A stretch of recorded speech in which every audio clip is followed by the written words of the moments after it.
Era un día como cualquier otro en los juzgados de Granada. Los pasillos olían al café rancio de máquina, ese aroma que acompaña las mañanas cargadas de papeles, prisas y veredictos inapelables. Las paredes, testigos silenciosos de años de disputas cotidianas, parecían tener algo distinto esa jornada. Algo se gestaba, algo que desentonaba con el habitual murmullo de abogados discutiendo tasas y custodias. En el ambiente flotaba una tensión contenida, como si el eco de los pasos advirtiera: hoy no será un día más. No tardó mucho en confirmarse que aquella no sería una mañana cualquiera. Apenas un juez estampó su firma sobre una resolución, los teléfonos empezaron a vibrar en cadena.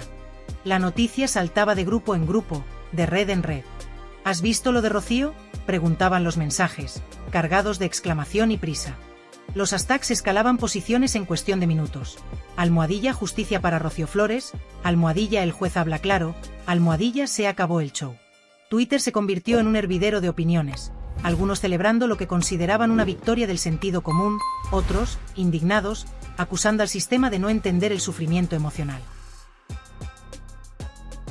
Pero para comprender el revuelo, hay que retroceder unos años, hasta cuando comenzó esa saga mediática que sacudió a toda España. Fue con el estreno de aquella serie documental tan polémica como mediática, Rocío, contar la verdad para seguir viva.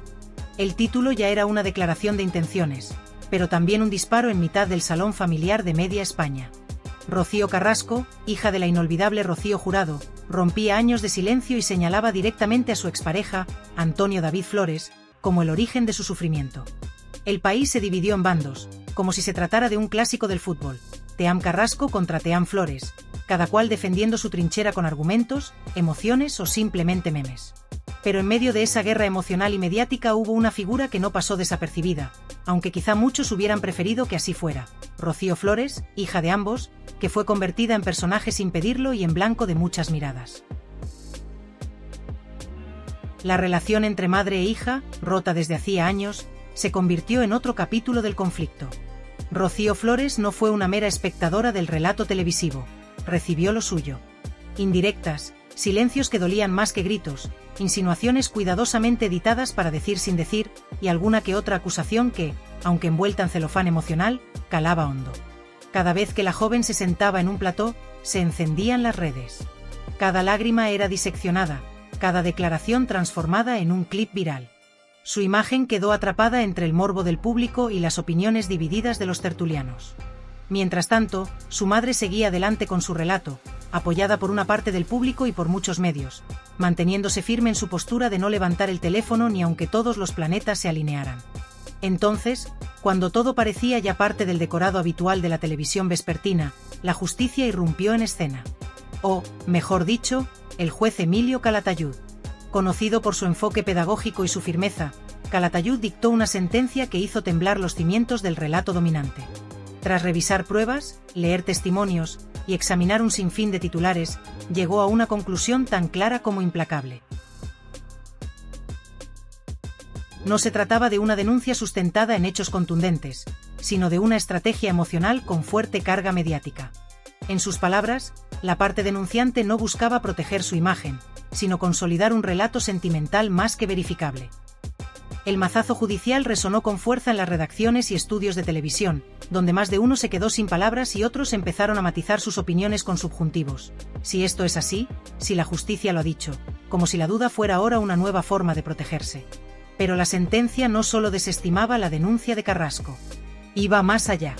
Reconocía por primera vez que Rocío Flores había sido víctima de un linchamiento público sin fundamento jurídico, un daño a su imagen causado por la exposición repetida de hechos privados en medios de comunicación. Fue entonces cuando, por primera vez en mucho tiempo, Rocío Flores dejó de ser la que lloraba en platós. No necesitó decir nada. Subió una historia a Instagram donde se la veía caminando en silencio por un sendero de montaña, con el sol a sus espaldas y una canción de esperanza de fondo. No había palabras, pero el mensaje era claro: había pasado del "me llamará algún día" a "la justicia me ha dado la razón". Los colaboradores de televisión vivieron un momento de incomodidad difícil de disimular. Algunos, que hasta hace poco aplaudían cada palabra de Carrasco, empezaron a hablar de nuevas perspectivas. Otros, más pragmáticos, vieron el filón informativo en esta nueva narrativa. Una hija reivindicada judicialmente, una madre en silencio, y un juez que se convertía, de la noche a la mañana, en nuevo héroe inesperado del prime time. La prensa rosa organizó sus portadas con titulares como Guerra sin fin o La justicia se pronuncia, intentando mantener el equilibrio entre el espectáculo y el respeto que el fallo imponía. Porque incluso los medios más sensacionalistas entendieron que no era momento de bromas, sino de análisis, de bajar el tono y mirar lo que había dicho un tribunal. Las reacciones fueron tan inmediatas como diversas. Los seguidores de Carrasco denunciaban que todo era parte de un sistema patriarcal que no sabe juzgar el dolor de una mujer. Acusaban a Calatayud de frialdad, de no entender el sufrimiento emocional. En cambio, los defensores de Rocío Flores celebraban lo que consideraban un acto de justicia pura, incluso proponiendo en tono de broma que el magistrado presida el club de fans del sentido común. Mientras tanto, las redes sociales seguían ardiendo, pero con un tono más sobrio. Los memes dieron paso a reflexiones serias, muchos señalando que, detrás del drama mediático, había personas reales y heridas auténticas. Y, como ocurre siempre que una sentencia judicial aborda un tema de extrema sensibilidad mediática, emocional y social, se produjo un silencio que trascendió lo anecdótico para instalarse en el corazón mismo del debate público.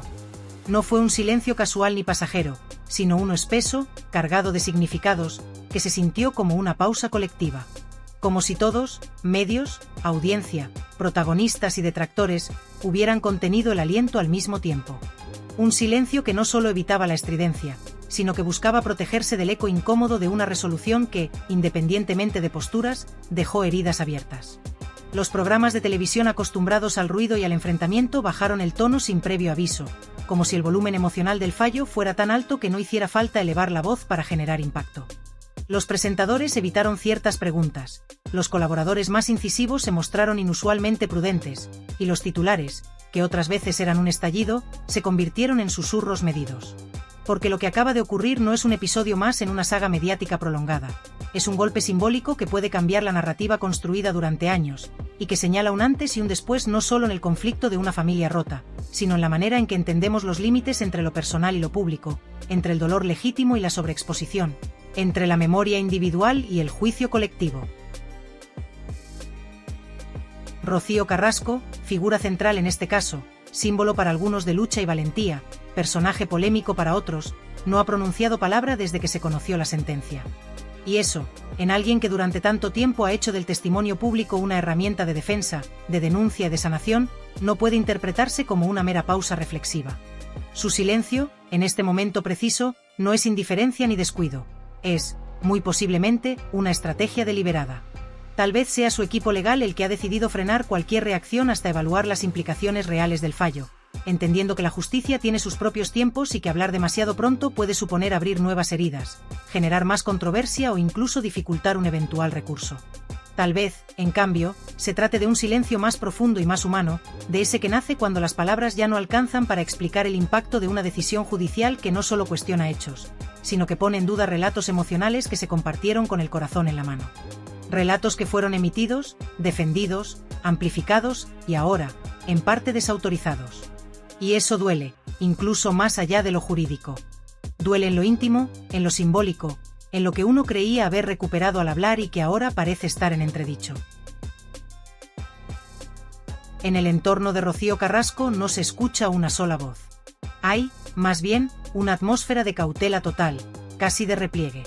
Se percibe una especie de cerco protector que intenta evitar filtraciones, interpretaciones erróneas o movimientos en falso que puedan ser usados como armas por quienes ahora se sienten respaldados no solo por la opinión pública, sino por un fallo judicial contundente.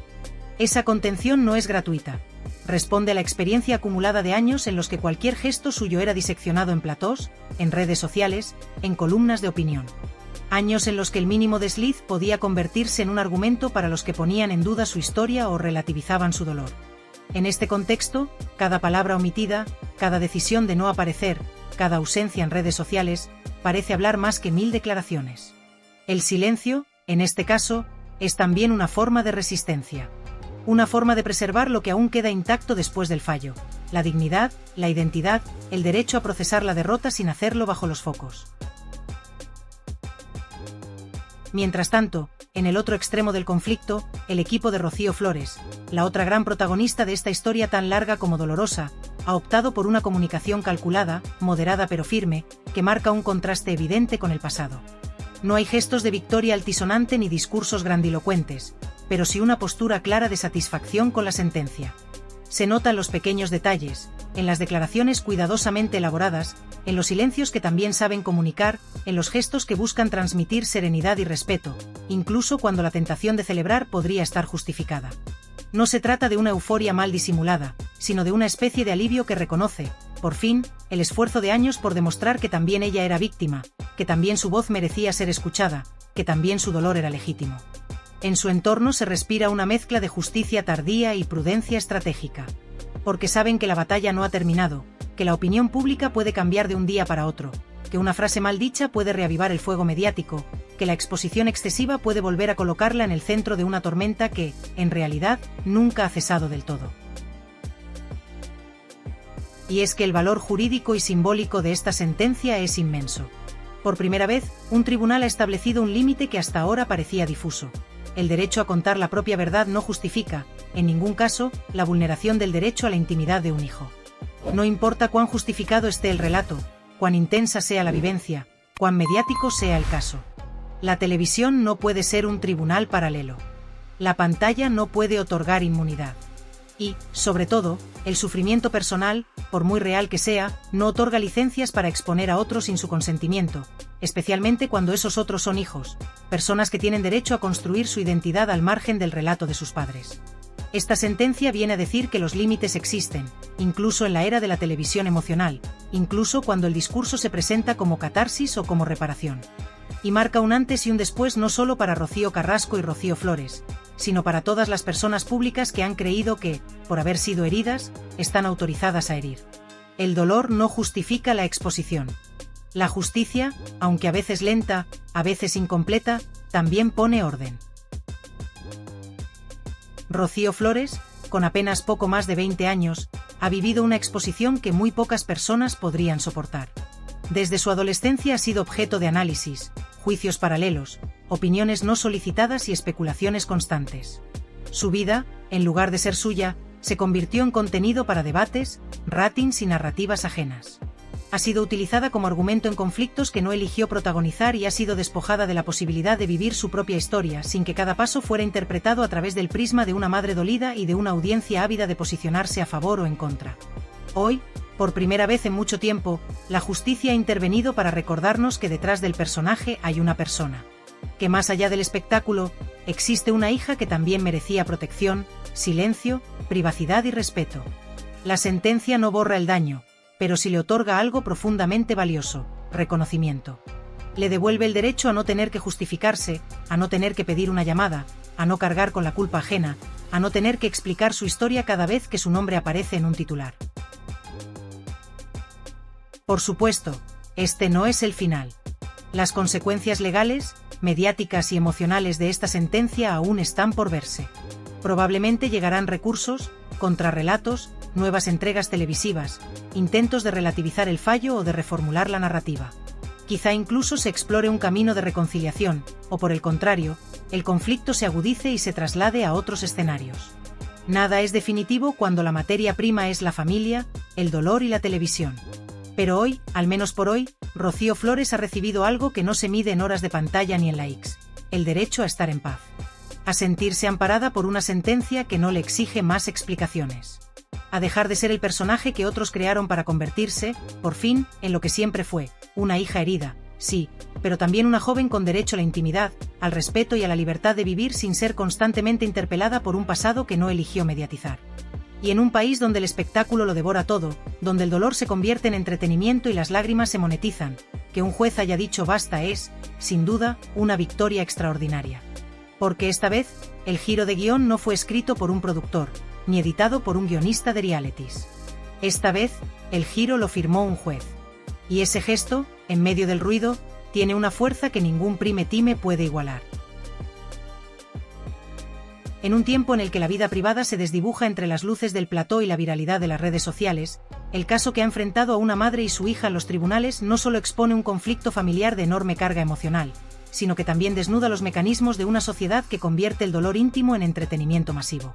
La resolución del juez Calatayud no se limita a una sentencia técnica. Representa una toma de postura frente a los excesos del espectáculo mediático y la sobreexposición emocional. En sus palabras y gestos medidos, en su toga austera y su entonación serena, hay un mensaje que trasciende lo jurídico. La justicia no es un escenario ni un guión de televisión, sino una herramienta para proteger a las personas, especialmente las más vulnerables, de ser reducidas a simples piezas de un drama público. Lo que ha ocurrido en este caso plantea una pregunta de enorme calado. ¿En qué momento la legítima defensa de un cliente se transforma en una instrumentalización del conflicto para obtener beneficios simbólicos, sociales o incluso económicos? El rol de los abogados, en ese sentido, adquiere una dimensión ambivalente. Si bien su deber es salvaguardar los intereses de quienes representan, no pueden ignorar el contexto emocional y mediático que envuelve determinadas causas. Con frecuencia, se ven obligados a actuar no solo como técnicos del derecho, sino como contenedores de emociones, gestores de silencios estratégicos y garantes de que las pasiones no se conviertan en dinamita. La prudencia, en estos escenarios, es más eficaz que la elocuencia. Elegir el momento, el tono y el contenido de una declaración puede marcar la diferencia entre el entendimiento y el caos, entre la resolución y el escándalo.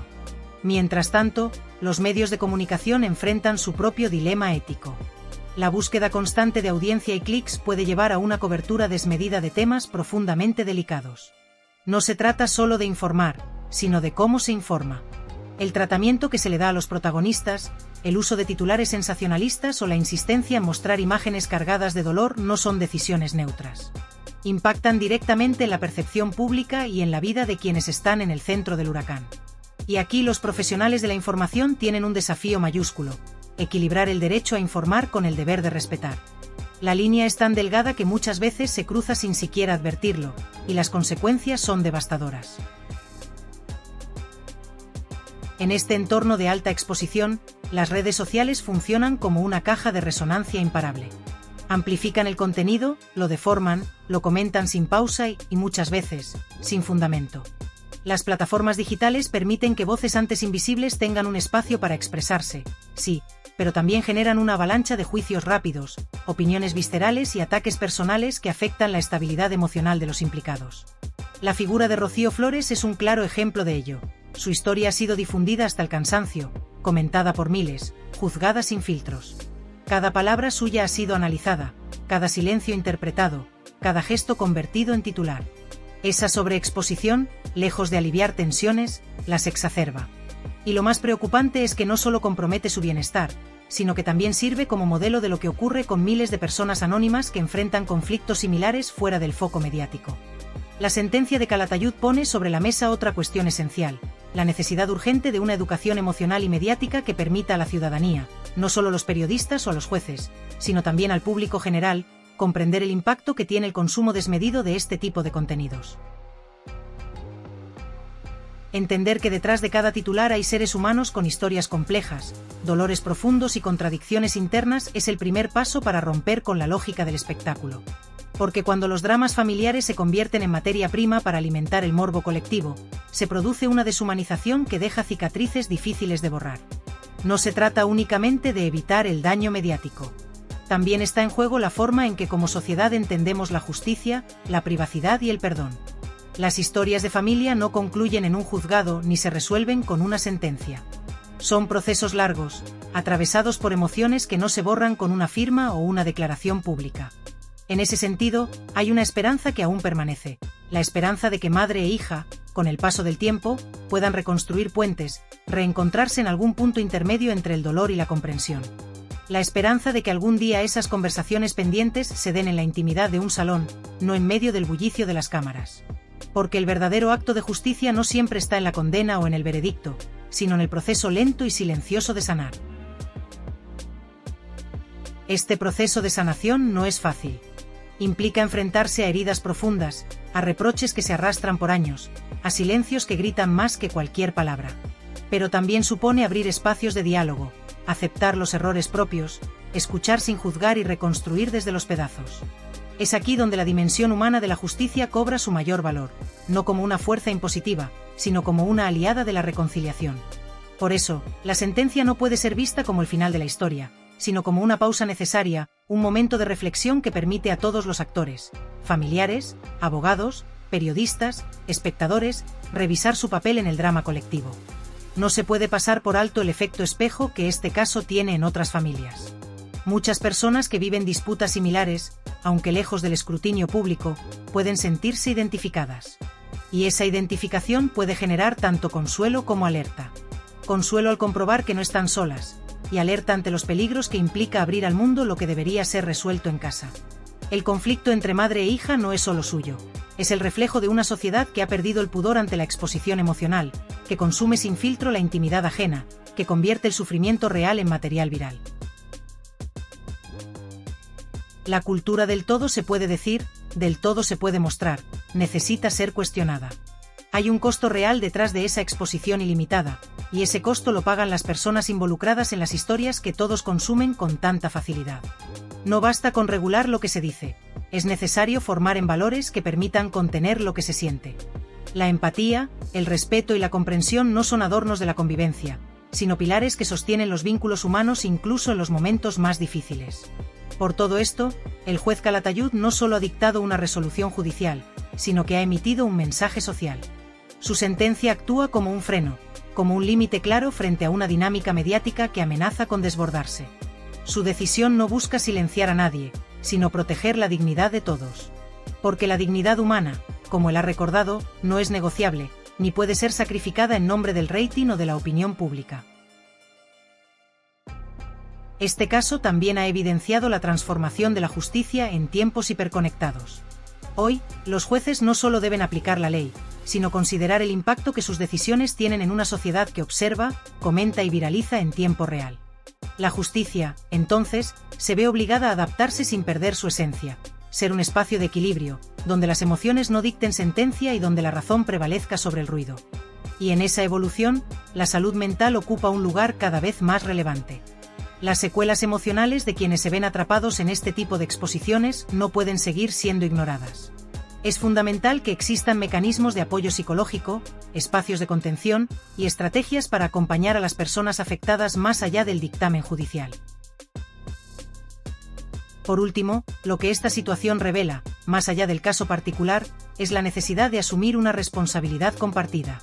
Todos, desde los medios hasta los ciudadanos que consumen contenido, pasando por las figuras públicas y los operadores judiciales, tenemos un rol que desempeñar. Ser conscientes de ello es el primer paso para construir una cultura de respeto, donde la justicia, la privacidad y la reconciliación no sean la excepción, sino la norma. Porque al final, lo que está en juego no es solo una historia familiar, sino el tipo de sociedad que queremos ser. Una sociedad que protege o una que expone. Una que comprende o una que condena. Una que acompaña o una que convierte el dolor ajeno en espectáculo. Esa elección, aunque parezca ajena, nos interpela a todos.